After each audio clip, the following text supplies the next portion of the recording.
Everyone, welcome to the Springfield Township Board of Trustees meeting.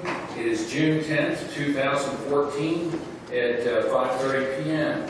Mr. Vernon, can we please have a roll call? Yes, Mr. Honwell. Mr. Vernon? Present. Ms. McFarland? Present. Mr. Honwell? Present. All trustees are present. This evening we have two special events here at the beginning of our meeting, and we're proud to have with us Thomas Dieter Slayton for an Eagle Scout recognition, and we also have the William Schroyer family here from Schroyer's Nursery. And so if we can we go down front? Well, let's do the Pledge of Allegiance. I'm getting ahead of myself. I've got these special things here. If everyone would please stand and join us in the Pledge of Allegiance. I pledge allegiance to the flag of the United States of America and to the republic for which it stands, one nation, under God, indivisible, with liberty and justice for all. Okay, now if we would go down front, we have a presentation for Tom Slayton and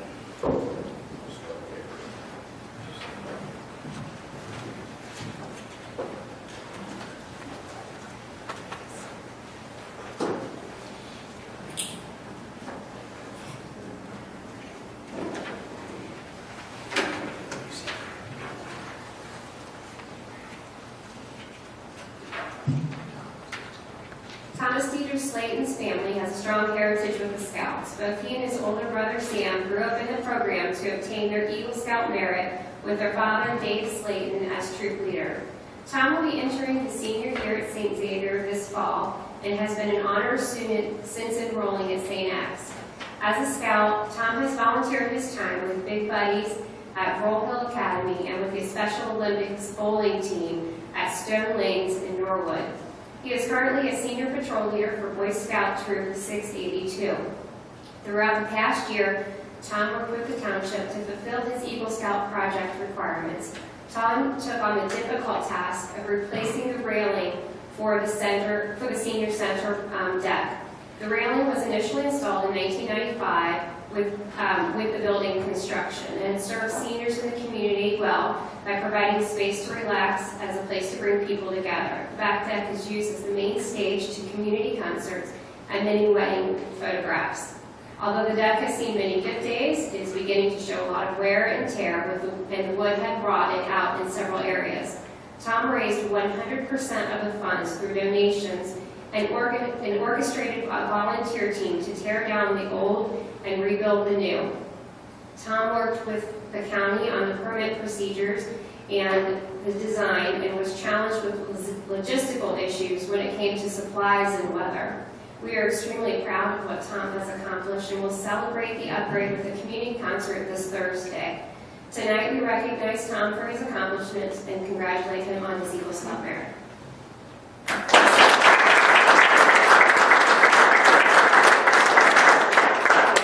It is our honor to present this achievement award, and also as you are now attaining and completing your Eagle Scout. So congratulations.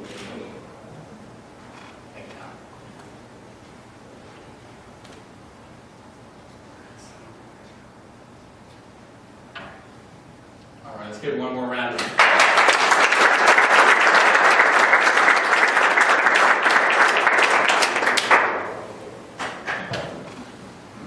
Tom, actually, I do have one more thing for you. We have a card here of appreciation signed by many of the people from the Senior Center for all the hard work you put on back there. Thank you.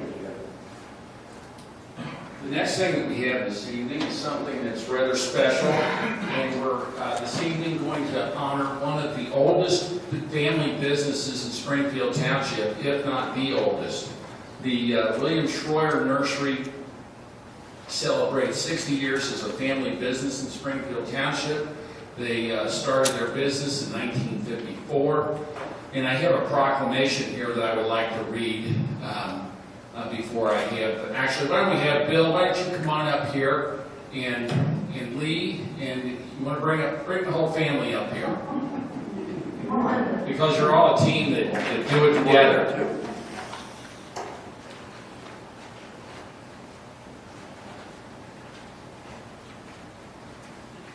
This is the whole team that keeps the Schroyer Nursery running.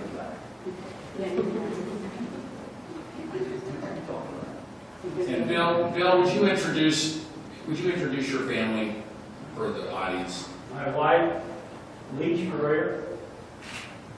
Now, the next one, Lindy is the oldest daughter, Greg, oldest son.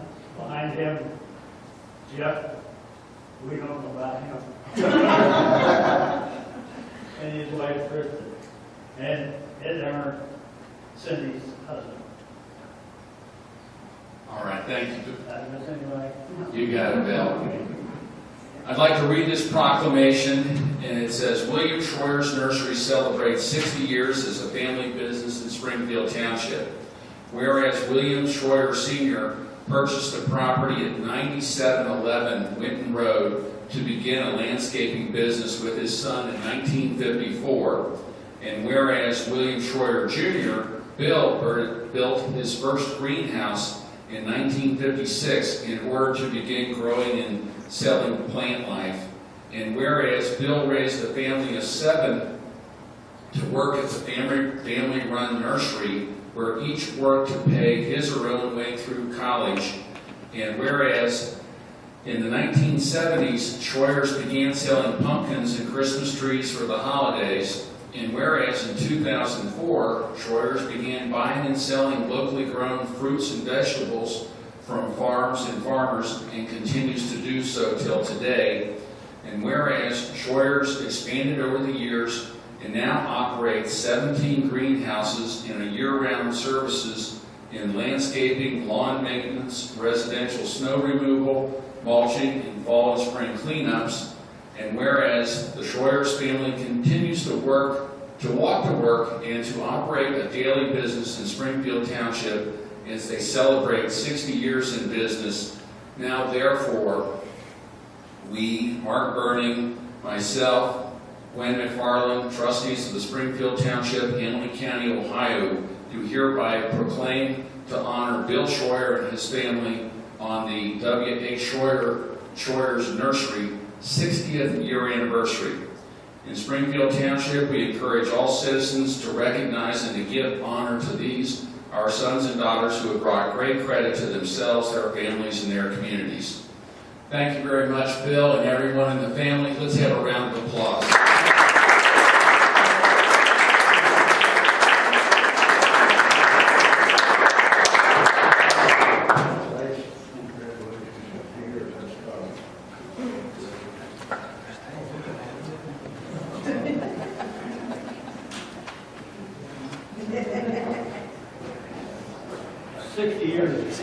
Went by pretty fast. Bill, you want to give a speech?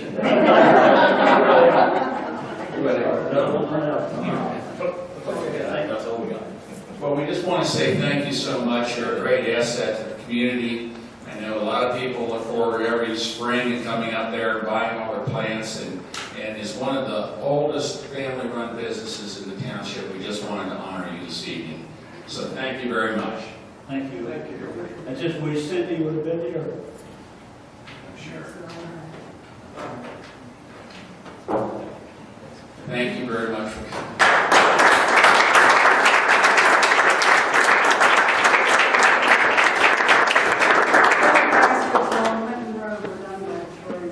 That's correct. That's right. All the baskets that we see on Winton Road were created and done by the Schroyer family. Thank you.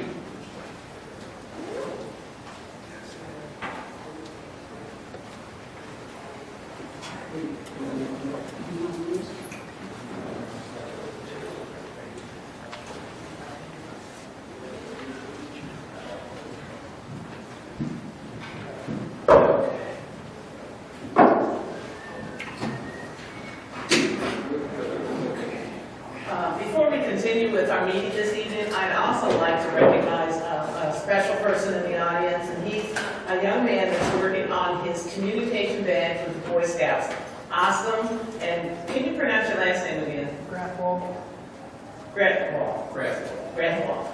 Congratulations, and his challenge tonight and his opportunity is to just see how a township council trustee meeting functions, and then he can earn his communication badge. Thank you for being here.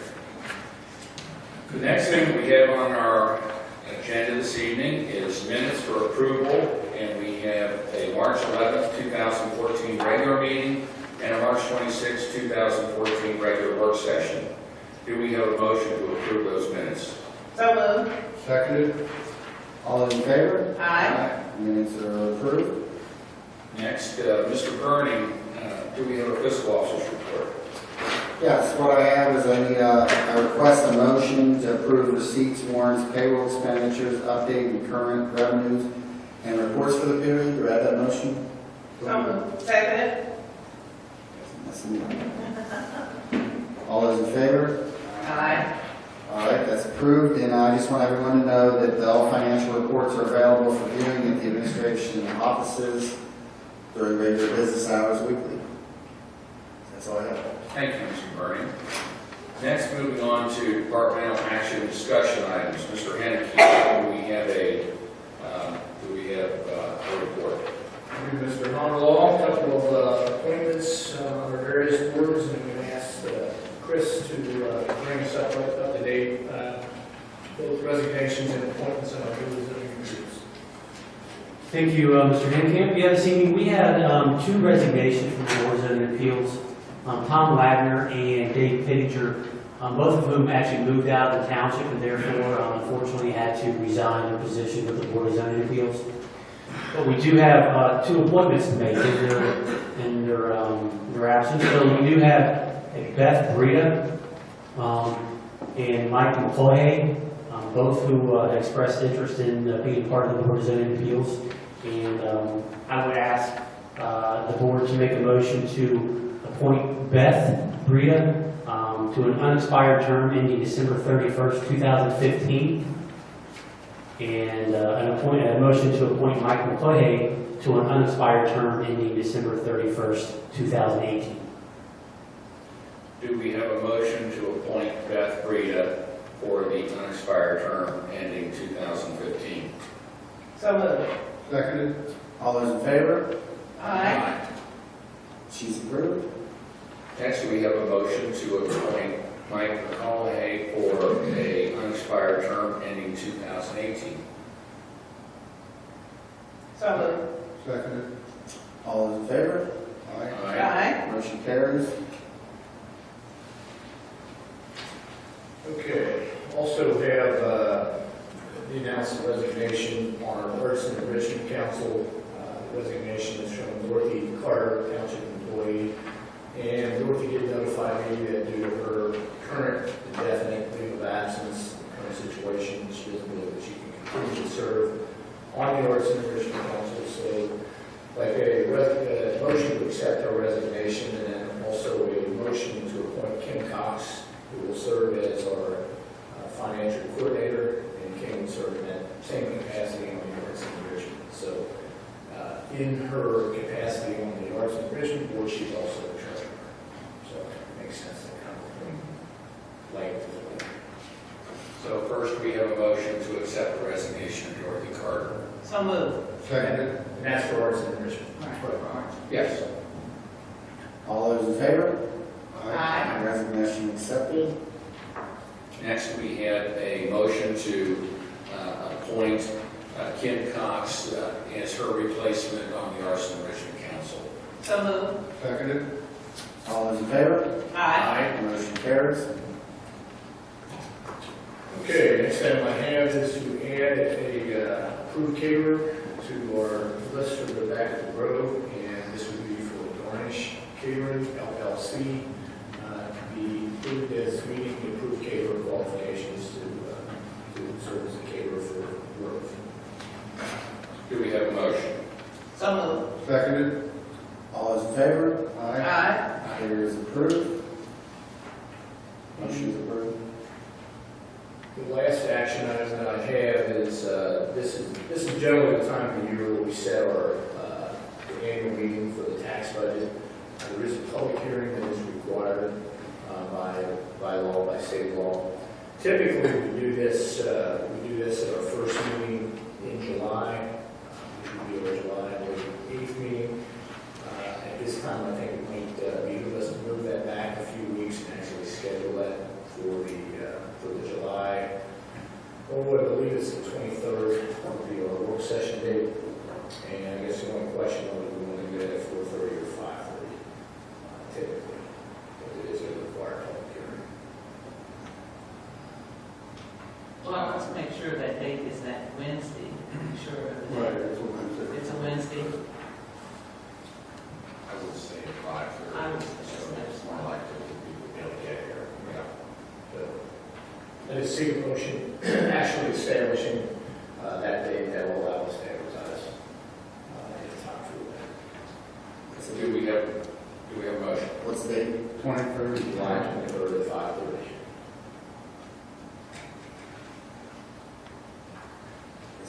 Sorry, Joe. Okay, do we have a motion to have the annual budget meeting July 23rd at 5:30? So moved. Seconded. All those in favor? Aye. Motion carries. Okay, the only other action I've got is, and I'll ask Chris maybe to touch on this one as well. We do have a resolution for a little later in the agenda. It's resolution 47-214. And that resolution is to appoint members to the township JED's board. Again, this is a required board as part of the statute when it created JED. And statute once the JED has been passed, which has been the case here, if you actually make appointments to the JED board. So, Chris, you want to maybe just bring us up to date on what that resolution is? Yes. As Mr. Hankin indicated, the next step in the process after the JEDs was certified by the Board of Elections on the 21st of May is now to appoint the JEDs board members. The township appoints 3 members, and the city of Mount Healthy will appoint 3 members. And the township actually gets to name the chair of one of the 3 that the township appoints. In discussions with the board, it has been indicated that it is the board's desire to appoint myself, Dan Burney, and Jason Henry as the township's appointments to the JED board. Jason Henry, as you know, currently serves on our actual JED board that we have with the city of Mount Healthy and the Mount Healthy City School District on the one property on Sherwood Road. And in the resolution, it actually, as the board needs to name the chairperson, and it's the board's pleasure to name myself as the chair of the JED board. We did receive some questions regarding this process, as well as a few other questions, and there may be a good opportunity now to address those. And I know Mr. Jane is in the audience, and I need to send an email, and I just wanted to address his questions. He had very simply just asked if the target date for the withholdings to begin is still August 1st, and it is.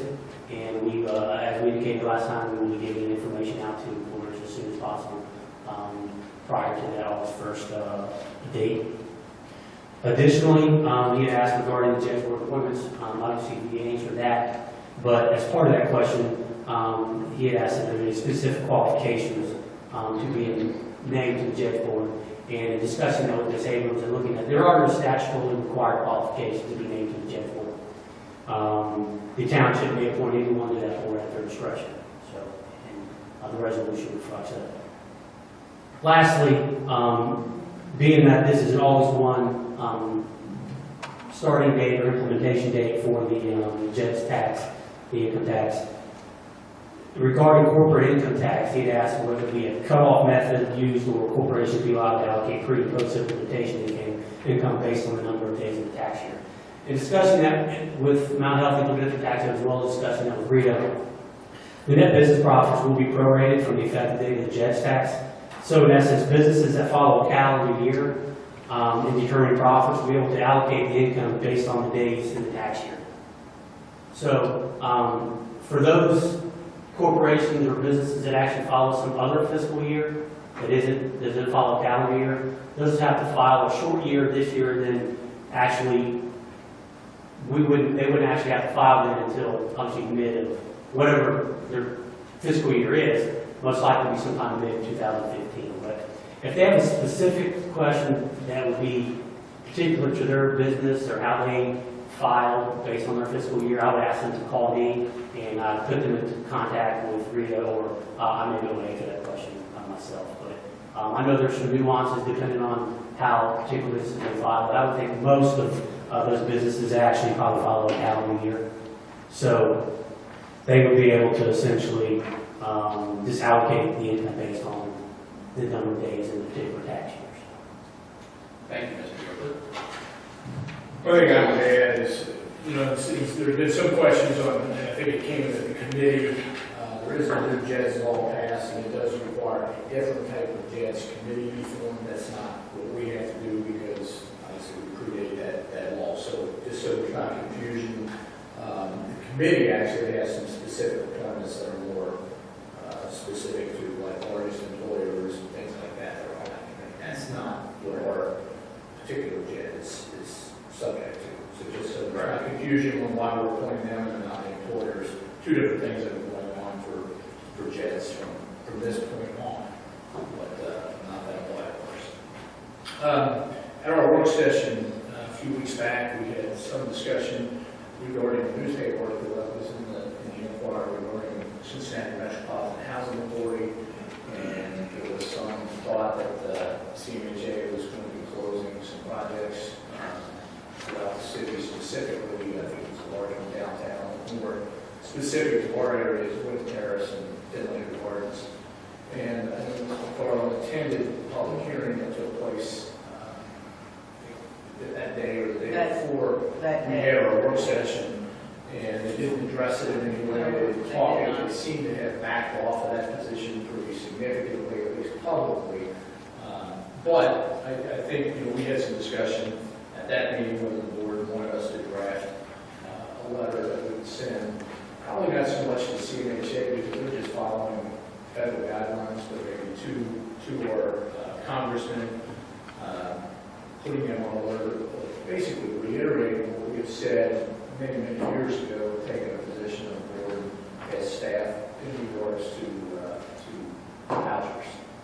And the idea of the voucher program was to disperse kind of the concentration of poverty and individuals on low incomes from all being congregated in one spot like Wood Terrace or Finley Gardens or various housing projects throughout the country.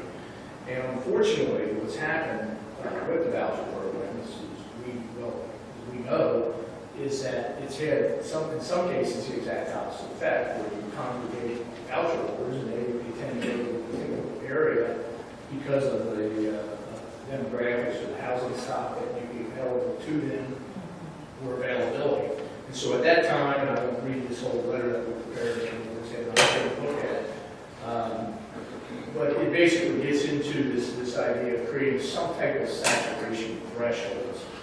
Whether you do that by census block, whether you do that by square mile, whatever parameters you use, is saying that once you've reached so many vouchers in any particular area, this is not necessarily germane to one community over the other, but just any concentration of Section 8, it's actually not Section 8, but a housing voucher, that there be some sort of limitation on this, and not be able to accept any more landlords willing to accept those vouchers once you've reached that. So that's kind of the gist of what this letter is. We prepared it with that in mind. So just bringing it up to see if the board in fact wants us to go ahead and set that off as we discussed. Well, I think it's, we've had this issue come up before, and I know there was a lot of discussion in the press that there were going to be large housing projects demolished here in Hamilton County, and we were concerned about what the effects might be on our community. I did see here, though, about a week ago, Mike, in the editorial section of the paper, that CMHA is backing off of that, saying they're not going to demolish those projects. However, they did say that there is a goal of the federal government to disperse government-assisted housing throughout the communities. I think it's a good idea that we go on record and let our elected officials know our position. We've had lots of comment from people in the community that I think we have our fair share of vouchers and that type of thing, and that it should be more broadly dispersed across the entire county. Yes, I mean, if you look at it, the letter's consistent with what their stated goals are.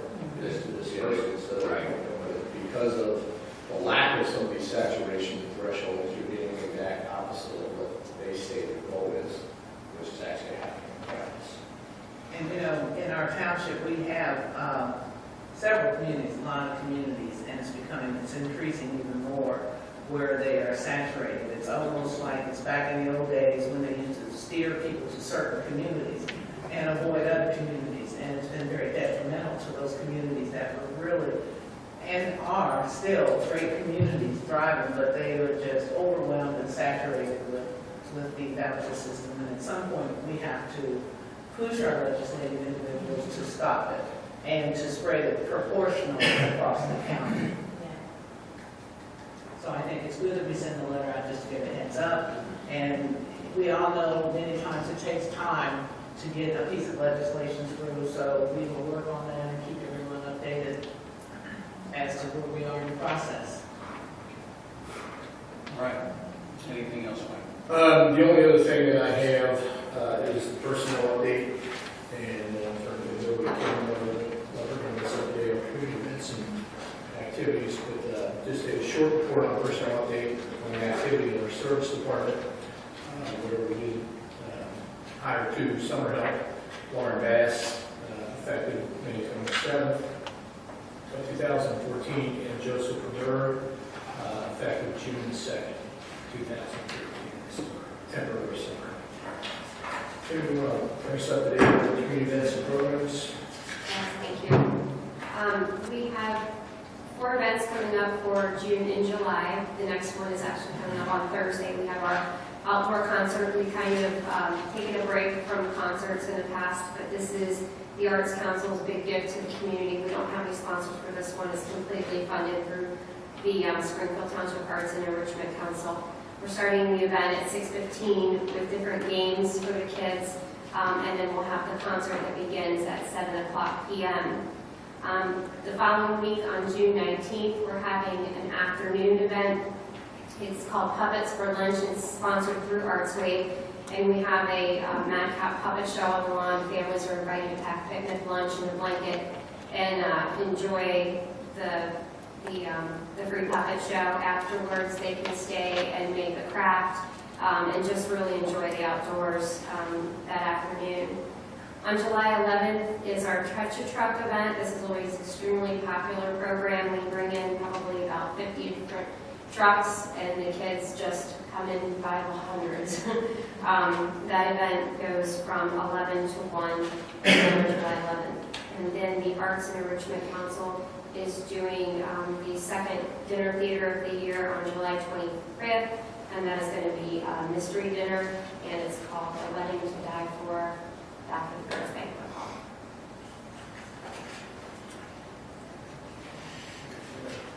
Thank you, Kim. Very good. Next then, this evening we have board resolutions.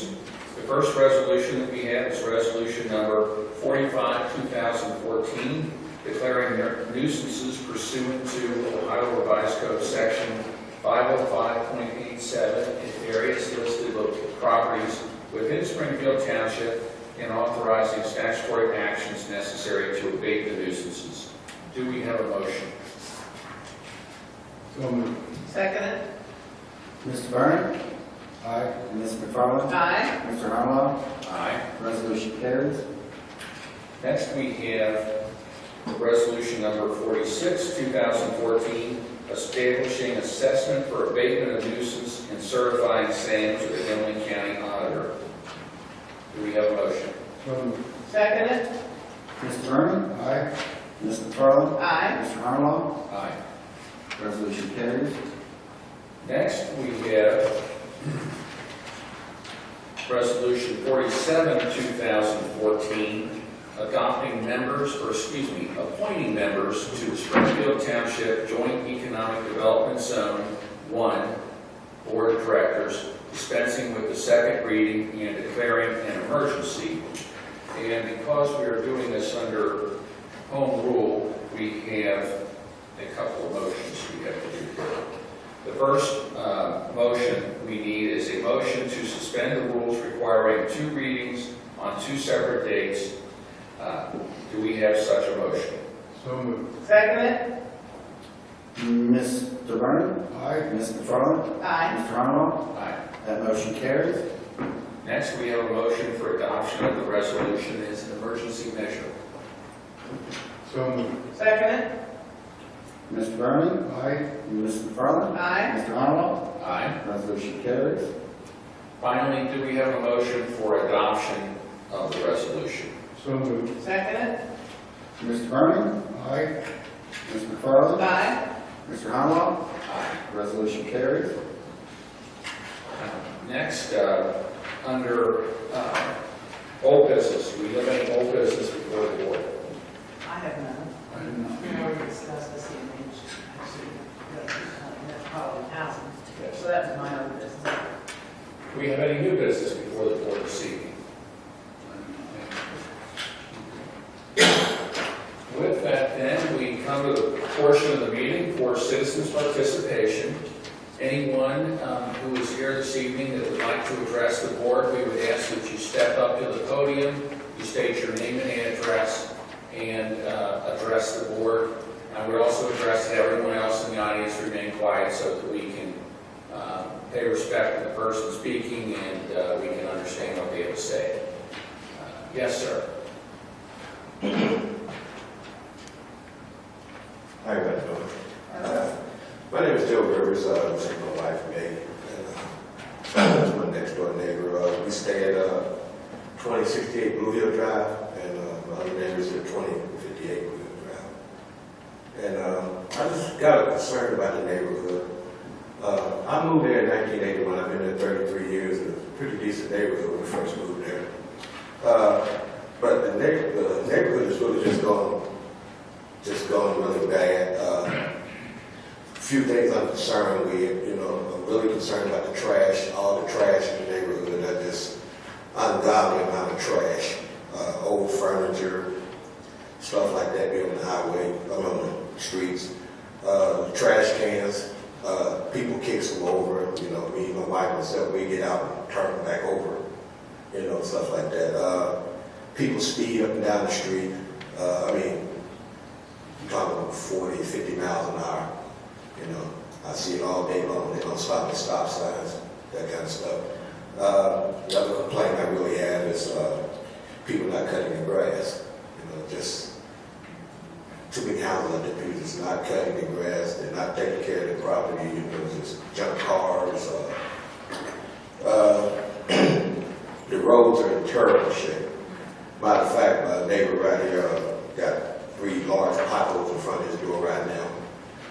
People come by, when they come by the street, they're speeding, they hit the rocks, they fly out, they break out windshields. He's got 2 broken windshields right now, sitting in his driveway with the rocks flying in his car. We reported it, that hasn't been done yet. People's homes need repairing. Bands of kids just rolling around and terrorizing other kids, terrorizing neighbors. I don't know if it's gang activity, but it's just, and next thing I have is kids walking in the street, playing in the streets. You come down the street and try to go down the street, you about hit one. I about hit one the other day. He wouldn't even get out the road. He just dared me to hit him, more or less. That's my neighborhood. I've been there 33 years. I raised 2 kids there.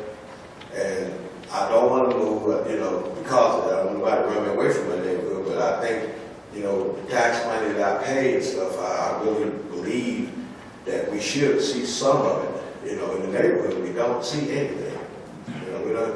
We complain, to the township about people cutting their grass. You know, houses just sitting there with broken windows and boarded up and that kind of stuff. You know, we shouldn't have to look at that. You know, I put a great deal of money in my home, you know, to bring it up the way it's supposed to look, and it don't do no good when you got people, the houses across the street that's still just tore up and grass not being cut. I take it upon myself sometimes to go cut it for them. You know, and I shouldn't have to do that because it's not my property. But that's a complaint I have, and this ain't my first time. This is my first meeting, so that's why I come here maybe get some kind of action or something. Thank you. Thank you. Thank you. Thank you very much, Mr. Rivers. I am looking at our resolution tonight. We do have one property on your street, Blue Hill Drive, that has been cited for high grass, and we've actually declared a nuisance against them. We have to go through a statutory process. We will be sending a crew out to take care of that. I mean, a lot of what you talk about are kind of systemic things, it sounds like, with the kind of the community as a whole. Some of which, you know, the kids and, you know, their behavior is probably beyond the, you know, the control of this board.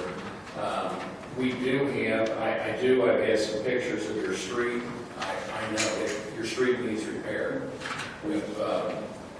It's on the list of streets that we are, you know, it's certainly on our radar. It's on a list of streets that we're trying to come up with money to repair. As you know, we tried to pass a road levy 3 times in the township. Each time it barely did not pass.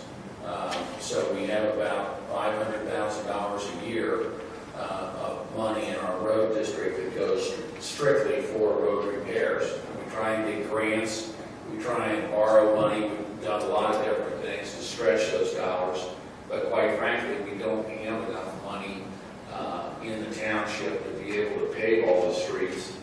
And then given all the state cuts that we've suffered here in the last couple of years, it's sort of, you know, made the situation, it hasn't made the situation better. With that said, we're going to keep looking for new ways to be more efficient, to come up with some different ideas on how we can make some of the streets in our township last longer with there's some new technology out for different kinds of treatments. Looks like your street goes probably more in the category of a full tear out and start over. But we'll do everything we can as we move forward. We were one of the first townships to have a property maintenance code, and while we have, you know, we do cite people for not maintaining their houses.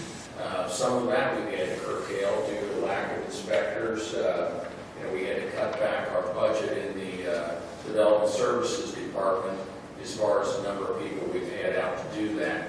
However, we've taken some of those responsibilities and tried to move that into the police department. We've had them acting, you know, giving us reports as to where there's properties that need it. And certainly, if there's a property on your street, property or properties that are, you know, blighted, that have high weeds, that have significant problems, then please call us here at the township and make us aware of that, and we will look into it.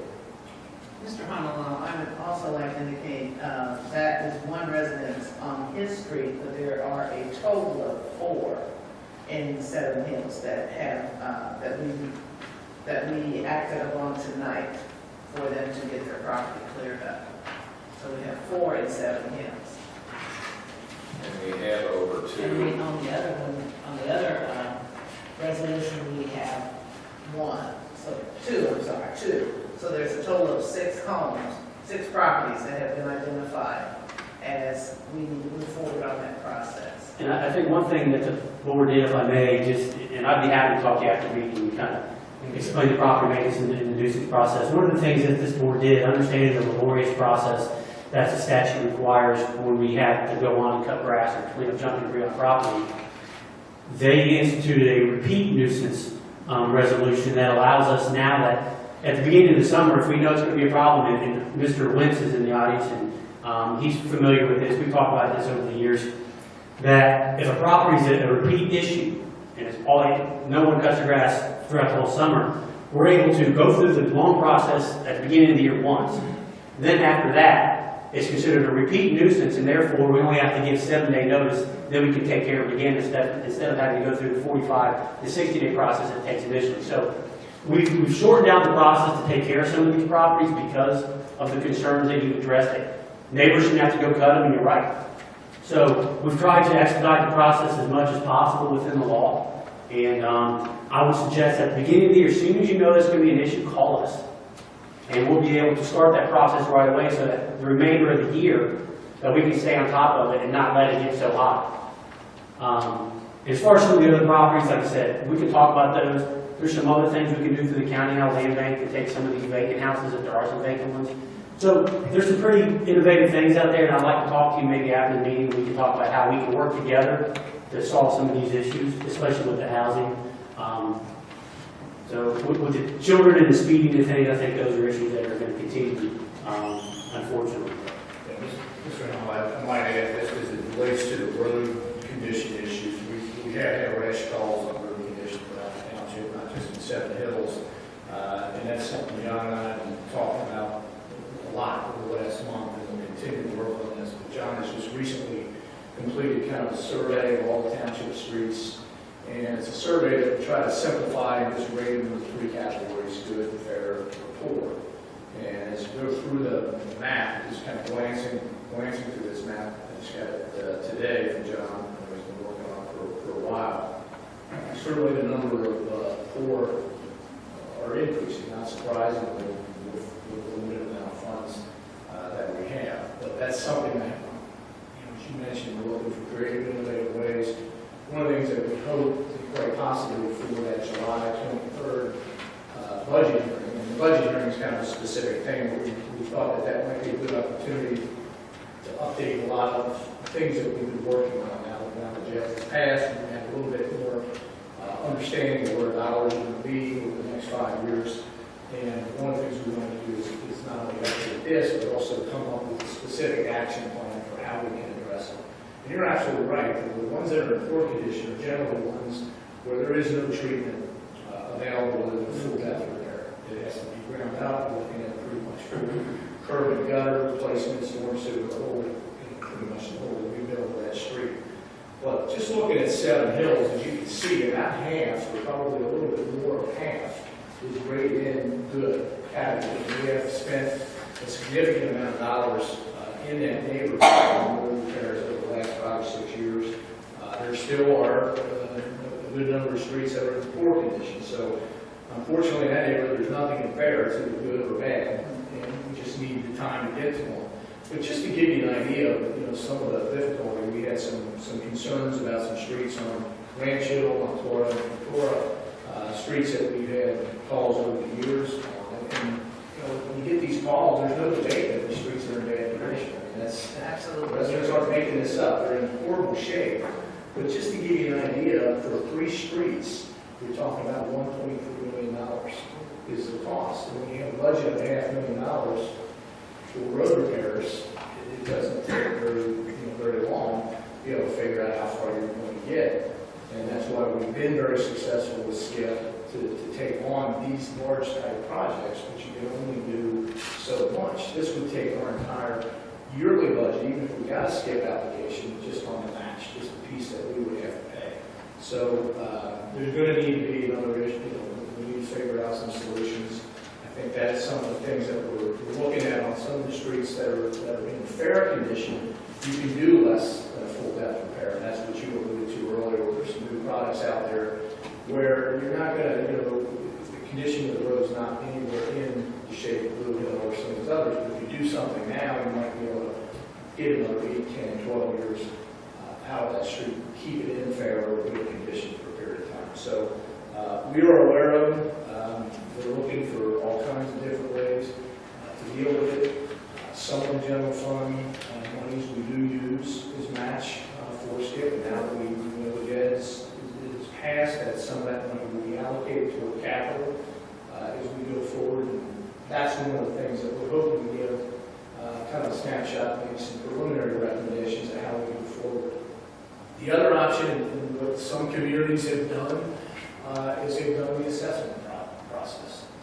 Some communities don't do it voluntarily, but they assess property owners for that particular street. I'm not saying that's something we want to do, but assessments can be done on a voluntary basis. And that was something that was identified in our neighborhood master plan, is that in certain instances where neighborhoods or the neighbors want that street repaired, we can go through an assessment process to get that repaired, where they would pay that on their tax, we would pay over a smaller, over a longer period of time. And the beauty of that is if you look at the road levy, one of the complaints we got from the road levy years ago was, well, if I vote this in, I know my street's not going to be done for 20 or 30 years because it's in good shape. So you have a lot of streets in the township that are in good shape.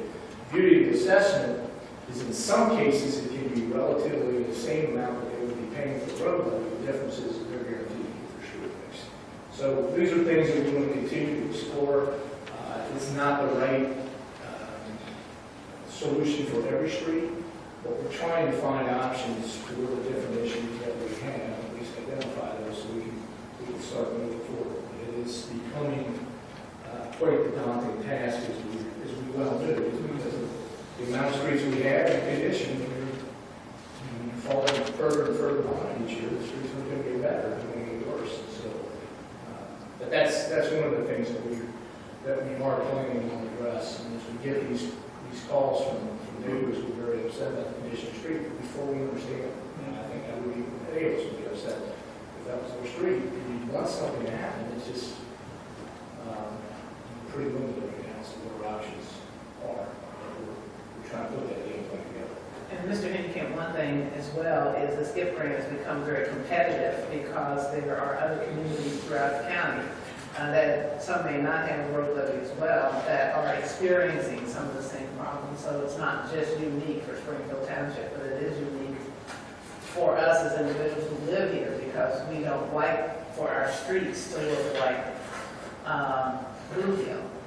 So we need to keep looking at opportunities where we can find resources and grants and et cetera to do the best that we can. I don't think we'll ever, I'm not going to say we will never, but I think it's, I don't see us in the future putting another road levy on the ballot because we failed each time.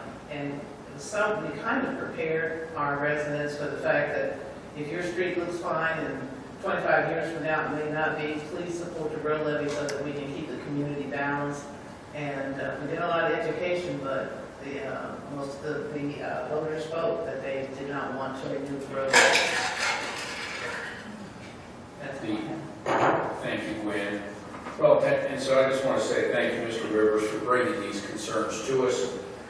One of the things which we have done, and tell me if my memory's wrong here, but we've used community development grants in certain neighborhoods, including in Seven Hills. I think that's helped. It has, Mr. Harwell. I think with Blue Hill in particular, Mr. Musselman and I ran into this. We actually applied for a community development block grant to resurface Blue Hill about 2 years ago, 3 years ago, I think it was, John.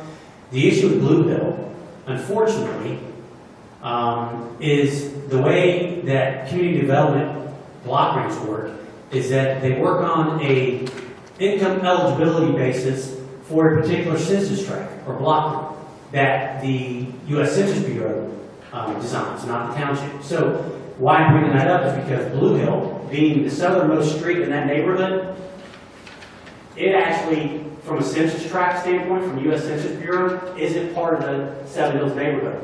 It actually brings in all the neighborhoods south of it. So, unfortunately, it's not eligible for block grant because it brings in a demographic that has a higher income threshold in the south and isn't part of the Seven Hills neighborhood per se, from a census standpoint. We tried to get block grant money for Blue Hill, and we're unsuccessful because of the way it's depicted in the Census Bureau. I remember that. That's really the reason your street isn't paved right now. It's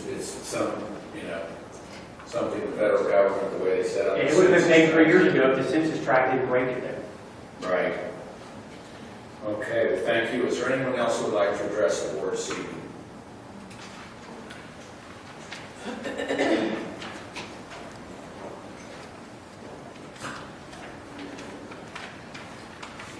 since 1985 Roosevelt Avenue. We've lived there 53 years, and as Peg says, our next move is to the home, to the home.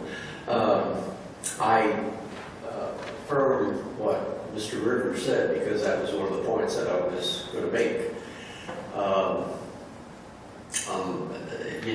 I know what the township is doing and how long it takes to get the things done. I made a kind of survey of Seven Hills 4 weeks ago. There were 30 homes that needed grass cutting and turned them in. Cindy Thuman worked very closely with me. She did a wonderful job. A lot of the things that Mr. Rivers said is true with trash. We suffered through 12 weeks, and I saw them 2 or 3 times a day going in and out of Roosevelt Avenue, a couch and a chair. Rumpke is not going to pick it up. You can't pick it up because, it has to go through the process. I understand that.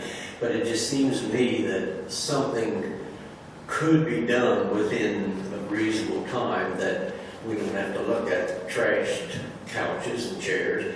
And it's the broken window theory, because right down for Roosevelt appeared 5 mattresses, a couch, and a chair. Now they disappeared someplace along the line. I don't know how it did, but through Cindy, she got in touch with the landlord, and he said, yeah, he's gonna take care of it this weekend.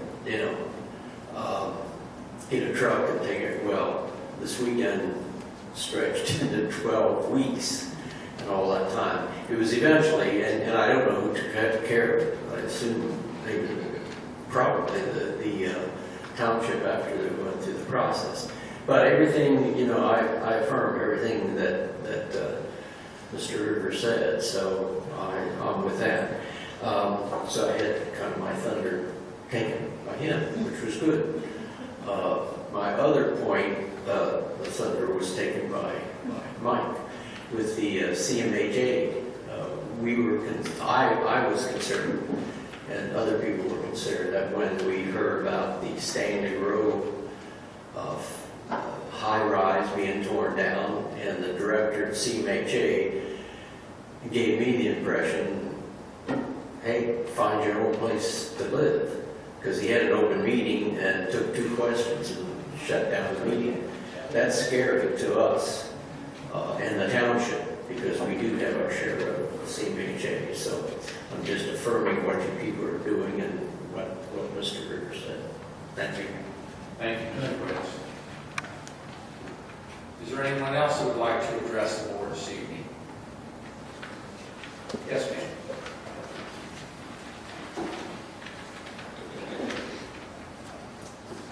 My name's Raybetta Bryan. I live at 8965 Ebro. And I took it a test with the other 2 that was up here. We have the same problem there. My only suggestion is that when the property is vacant, if the owner could, or at least board the windows, keep it from looking so bad, and windows being broken out, and keeping children safe from not going in the homes when no one is there, or adults hovering in the house, that there can be some kind of ordinance that says that they have to be boarded until it is rented or sold or whatever. Ebro streets, it sounds like Seven Hill streets are worse than ours, but we do still have the same issue. But I do like to say that I have called several occasions about grass being cut, and you guys done a great job and act quickly. Those issues were taken care of very quickly, and I appreciate that you guys are working as hard as you are and taking in on our requests. And so thank you. Thank you very much. We appreciate that.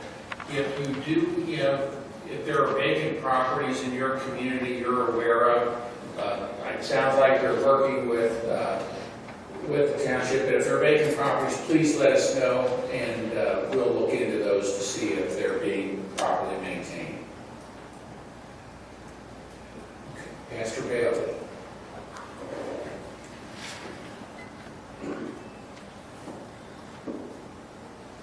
David Bailey, pastor of St. Stephen's Episcopal Church, 9191 Daly Road. I had an interesting experience before I came to the meeting tonight.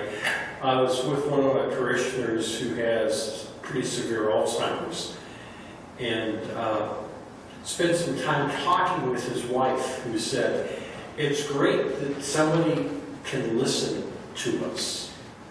And as I was walking out of the Alzheimer's Center, I ran into somebody I'd never met before who looked like she really needed to talk and just wanted to talk about her husband and things like that. And again, she said, it's great somebody listens to us. I've been coming to these meetings for over 10 years now. And one of the great things about small local government, like township government, is that anybody can come here and talk and you listen. You listen and you respond. Sometimes it's a short response. Sometimes it's, let's tell you the history of how we fix roads in this part of the country. But you listen. And I just wanted to thank you that you provide the opportunity for anybody who wants to come up and talk, to compliment you, which I hope I'm doing right now, to critique you, which happens from time to time, to go full-blown unhappy. I cleaned that up quite a bit. And you listen. And the person who said that there was the press conference, he took 2 questions and said, this is over, or a meeting, this is over. You guys never cut off this meeting. I know, I've been here a really long time, a couple of times, so that everybody got to talk, and you listened, and you responded. And I wanted to thank you for that. Thank you. Thank you. Thank you.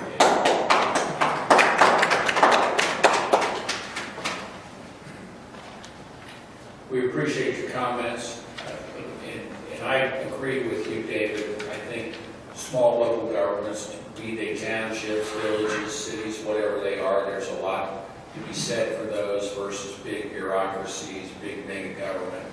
And it is important. We take, as trustees, we take our role seriously. We're here as stewards for the community. We're trying to do what's best for the community, given the resources we have and given the wishes of our residents. And so we appreciate that very much. Is there anyone else who would like to address the board this evening? It appearing that there is not, do we have a motion to adjourn the meeting? And Mr. Hennekamp, do we need any further executive session or anything? No. Do we not? Well, on that happy note, do we have a motion to adjourn the meeting? So moved. I second it, and then I just want to meet with Mr. Rivers' wife, because she had addressed some concerns with me earlier, so I want to meet with her individually. He and she, that's okay. All right. Do we have a second? All those in favor? Aye. The meeting is Meeting is adjourned. Thank you, everyone, for coming.